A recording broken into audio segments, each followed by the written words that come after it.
નમસ્કાર દોસ્તો, હું ડૉક્ટર વિશાલ. દોસ્તો, આપણી જન્મકુંડળીમાં શનિ, રાહુ અને કેતુ આ ત્રણેય ગ્રહો આપણું કાર્મિક બેલેન્સ પૂરું થાય તે માટે ભગવાને મૂક્યા હોય છે. આપણું કાર્મિક બેલેન્સ પૂરું થતું હોય ત્યારે આપણને એવું લાગે કે ભાઈ મારા જીવનમાં બહુ જ બધું સ્ટ્રગલ છે, મારા જીવનમાં જ કેમ આટલા બધા દુઃખ છે. તો એ ત્યારે તમને સ્ટ્રગલ આવતું હોય અથવા દુઃખ પડતું હોય ત્યારે શનિ, રાહુ અને કેતુ એ તમારા કર્મો કાપતા હોય ત્યારે તમને એમ થાય કે મારા જીવનમાં ઘણું બધું દુઃખ છે કે સ્ટ્રગલ છે.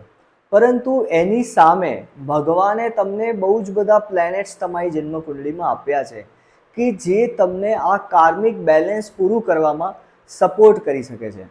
જેમ કે સૂર્ય એ તમારું કોન્ફિડન્સ લેવલ છે. મંગળ એ તમારો વિલ પાવર છે. ગુરુ એ તમારું જ્ઞાન છે. બુધ